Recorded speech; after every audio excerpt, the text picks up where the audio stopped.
ವಿಶೇಷ ಸಚಿವ ಸಂಪುಟ ಸಭೆಗೂ ಮುನ್ನ ಲಿಂಗಾಯತರು ಮಹತ್ವದ ಸಭೆ ನಡೆಸ್ತಾ ಇದ್ದಾರೆ. ಸಚಿವ ಎಂಬಿ ಪಾಟೀಲ್ ನಿವಾಸದಲ್ಲಿ ನಡೆದಿರುವಂತಹ ಮೀಟಿಂಗ್ ಇದು.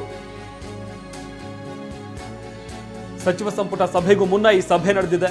ಹಲವಾರು ವಿಚಾರಗಳನ್ನ ಈ ಸಭೆಯಲ್ಲಿ ಚರ್ಚೆ ಮಾಡಲಾಗಿರುವಂತದ್ದು. ಲಕ್ಷ್ಮೀ ಹೆಬ್ಬಾಳ್ಕರ್, ಎಂಬಿ ಪಾಟೀಲ್ ಸೇರಿದಂತೆ ಕೆಲ ಸಚಿವರು, ಶಾಸಕರು ಕೂಡ ಇವತ್ತಿನ ಈ ಸಭೆಯಲ್ಲಿ ಭಾಗಿಯಾಗಿದ್ದರು. ತಮ್ಮ ಸಮುದಾಯದ ನಿರ್ಧಾರದ ಕುರಿತು ಸಭೆಯಲ್ಲಿ ಚರ್ಚೆ ಮಾಡುವಂತಹ ಹಿನ್ನೆಲೆಯಲ್ಲಿ ಚರ್ಚೆ ನಡೆಸಲಾಗಿದೆ. ಸಿಎಂಗೆ ಮನವರಿಕೆ ಮಾಡಿಕೊಡಬೇಕಾದ ವಿಷಯಗಳ ಬಗ್ಗೆ ಚರ್ಚೆ ನಡೆಸಲಾಗಿದೆ. ಇದರ ಬಗ್ಗೆ ಚರ್ಚಿಸಿ ಸಂಪುಟ ಸಭೆಗೆ ಆಗಮಿಸಿರುವಂತಹ ಲಿಂಗಾಯತ ನಾಯಕರು, ವಿಶೇಷ ಸಚಿವ ಸಂಪುಟ ಸಭೆಗೂ ಮುನ್ನ ಲಿಂಗಾಯತ ನಾಯಕರುಗಳು ಸಭೆಯನ್ನು ನಡೆಸಿದ್ದಾರೆ. ಎಂಬಿ ಪಾಟೀಲ್ ಅವರ ನಿವಾಸದಲ್ಲಿ ಮೀಟಿಂಗ್ ಅನ್ನು ನಡೆಸಲಾಗಿರುವಂತದ್ದು. ಸಚಿವ ಸಂಪುಟ ಸಭೆಯಲ್ಲಿ ನಾವು ಏನು ಹೇಳಬೇಕು, ಯಾವ ವಿಚಾರವನ್ನ ಸರ್ಕಾರಕ್ಕೆ ಮನವರಿಕೆ ಮಾಡಿಕೊಡಬೇಕು ಅನ್ನೋ ವಿಚಾರಕ್ಕೆ ಸಂಬಂಧಪಟ್ಟಂತೆ ಚರ್ಚೆ ನಡೆಸಲಾಗಿದೆ. ಇನ್ನು ಲಿಂಗಾಯತ ಸಚಿವರ ಮೀಟಿಂಗ್ ನಲ್ಲಾದ ಚರ್ಚೆ ಏನು?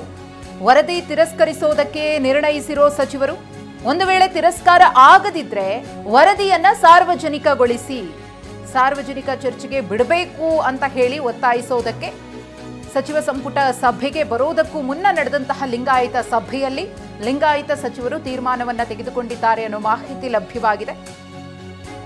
ಒಂದು ವೇಳೆ ವರದಿಯನ್ನ ತಿರಸ್ಕರಿಸೋದಕ್ಕೆ ಮುಂದಾದ್ರೆ ಏನ್ ಆಗಬಹುದು, ಆಗ ಅದನ್ನ ಸಾರ್ವಜನಿಕಗೊಳಿಸಿ ಪಬ್ಲಿಕ್ ಎಲ್ಲ ಗೊತ್ತಾಗ್ಲಿ ಅನ್ನೋ ಅಭಿಪ್ರಾಯ.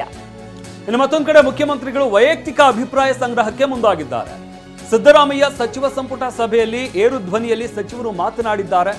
ಅಂದ್ರೆ ಈ ವರದಿಯನ್ನು ವಿರೋಧಿಸಿರುವಂತಹ ಒಂದಷ್ಟು ನಾಯಕರುಗಳು, ಅಂದ್ರೆ ಸಚಿವರು ಇರ್ಬೋದು, ಶಾಸಕರು ಇರ್ಬೋದು, ಅದನ್ನು ಏರು ಧ್ವನಿಯಲ್ಲಿ ಮಾತನಾಡುವಂಥದ್ದು. ಲಿಂಗಾಯತ ಹಾಗೂ ಒಕ್ಕಲಿಗ ಸಚಿವರಿಂದ ಏರು ಧ್ವನಿಯಲ್ಲಿ ಮಾತನಾಡಲಾಗಿರುವಂಥದ್ದು. ಈ ಕಾರಣದಿಂದಾಗಿ ಮುಖ್ಯಮಂತ್ರಿಗಳು ಎಲ್ಲರನ್ನೂ ಕೂಡ ವೈಯಕ್ತಿಕವಾಗಿ ಕರೆದು ಅವರ ಒಂದು ಅಭಿಪ್ರಾಯ ಏನಿದೆ, ಏನು ಮಾಡಬೇಕು, ವರದಿಗೆ ಸಂಬಂಧಪಟ್ಟಂತೆ ಸರ್ಕಾರ ಮುಂದೆ ಯಾವ ರೀತಿ ಆದಂತಹ ಕ್ರಮ ತೆಗೆದುಕೊಳ್ಬೇಕು ಅನ್ನೋ ವಿಚಾರಕ್ಕೆ ಸಂಬಂಧಪಟ್ಟಂತೆ ವೈಯಕ್ತಿಕವಾಗಿ ಅವ್ರ ಜೊತೆ ಮಾತುಕತೆಯನ್ನು ನಡೆಸ್ತಾ ಇದ್ದಾರೆ ಮುಖ್ಯಮಂತ್ರಿಗಳು. ಇನ್ನು ಸಚಿವ ಸಂಪುಟ ಸಭೆಯಲ್ಲಿ ಇವತ್ತು ಒಂದಷ್ಟು ಸಚಿವರು ಹಾಗೆ ಶಾಸಕರು, ಅದರಲ್ಲೂ ಕೂಡ ಲಿಂಗಾಯತ ಹಾಗೂ ಒಕ್ಕಲಿಗ ನಾಯಕರುಗಳು ಏರು ಧ್ವನಿಯಲ್ಲಿ ಮಾತನಾಡಿರುವಂಥದ್ದು.